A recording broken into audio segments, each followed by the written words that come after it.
Hey everyone, welcome to my channel. I hope you're all having a fantastic day. The morning sun poured through the tall windows of the New York apartment, turning dust motes into tiny galaxies. From the outside, everything looked the same. Another beautiful day in a life watched by millions. But inside, something had shifted. Something fragile had cracked. Kelly Ripa sat at the kitchen island, her hands wrapped tightly around a mug of tea that had long since gone cold. Across from her, Mark Consuelos stared at nothing in particular, his jaw set, his expression unreadable. The room was quiet in that heavy, unfamiliar way that follows words you never expect to hear, words that change everything. Just 48 hours earlier, they had been laughing in this very spot, talking about schedules, teasing each other about who forgot to put the lid back on the coffee beans, planning a family dinner. Life, loud and busy and wonderfully ordinary.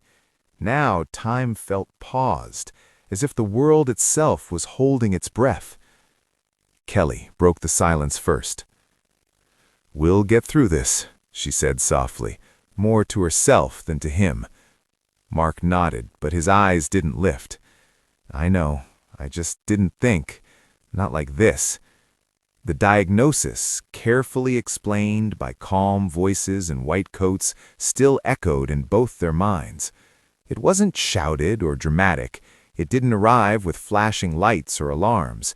It came quietly, devastating in its simplicity, wrapped in medical language that sounded almost polite. Unexpected, serious, life-altering. Kelly had built a career on being unflappable. For decades, she had smiled through chaos, laughed through pressure, and turned vulnerability into connection for millions watching from their living rooms. But this was different. This wasn't a segment she could rehearse. This wasn't a moment she could control.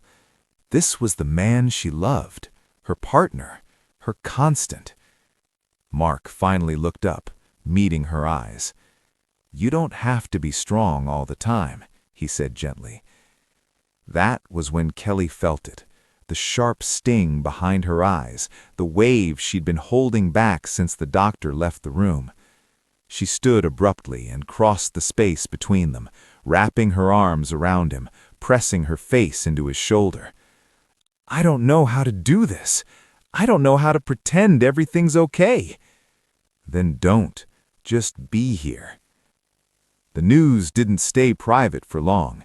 It never does when your life exists under studio lights and headlines. A single canceled appearance turned into speculation. A brief pause on social media sparked rumors.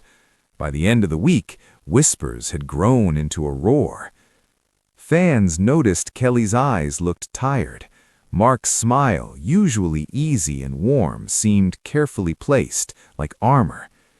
And then, one morning, Kelly sat in her familiar chair on set, the studio buzzing as usual. The countdown ticked down, cameras rolled, applause filled the room. She smiled on cue, but something in her cracked. Halfway through the show, Kelly paused. Her co-host turned toward her, concern flickering across their face. The audience fell silent. "I want to say something," she began, her voice steady but thin. "And I'm saying this not as a host, but as a wife." The words hung in the air. "At home, we're facing something we didn't expect, something that has reminded us how fragile life really is." The confession wasn't detailed, it wasn't dramatic, but it was raw, honest. And when her voice trembled just slightly, millions felt it. "There's a kind of fear," she swallowed hard, "that doesn't scream. It just sits with you, quiet, constant, and it teaches you what really matters." Backstage, later, away from the lights, Kelly finally allowed herself to cry. Mark was waiting for her. "You didn't have to do that," she replied. "I needed to. I needed to be real." He took her hand. Then let's be real together. Nights became the hardest. When the city slept and the noise faded, creep came in. Kelly would lie awake listening to Mark breathe, memorizing the rhythm as if it were a song she might someday how many mornings forget. they would still share. How many small, beautiful moments were left unwritten. One night, she finally spoke the thought she'd been avoiding. "What if I'm not ready?" she asked into the darkness. Mark turned toward her. "Ready for what?" "For losing you," she whispered. He reached out, brushing her hair back from her face. "Hey," he said firmly, "I'm still here. This isn't the end of our story." "But it could change it," Kelly said. "Yes," he agreed, "and maybe that means we tell it differently, slower, softer." She nodded, tears slipping silently onto the pillow. As weeks passed, their world adjusted. Appointments replaced dinners out. Quiet walks replaced crowded events. Life shrank, and in doing so, revealed its most precious details. A shared look across the room, a hand squeeze before sleep, laughter over absolutely nothing. Kelly began keeping a journal, filling pages with thoughts she couldn't say out loud. Some days the entries were hopeful, other days they were furious, fearful, honest. One page read simply, "I am terrified, but I am grateful he is still here to scare me." Mark, in his own way, found strength in routine. He woke early, stretched by the window, watched the city come alive. Each sunrise felt like a quiet victory. "I notice things more now," Kelly told him one morning. "Colors, sounds, you." She smiled sadly. "I wish it didn't take this." "Me too," he said. "But since it did, let's not waste it." The public support surprised them both. Letters arrived by the hundreds. Messages poured in from strangers sharing their own stories of love and fear, of sickness and survival. Kelly read them late at night, tears streaming down her face, not from sadness, but from connection. "We're not alone," she told Mark, holding up her phone. He nodded. "We never were." One evening, sitting together on the couch, Kelly rested her head against his chest. "I made a confession on air," she said quietly. "I know," Mark replied. "There's more I didn't say." He waited. "I'm scared of a future without you," she admitted, "and I'm scared of being strong if that future comes." Mark kissed the top of her head. "If that day ever comes," he said, "you won't be alone.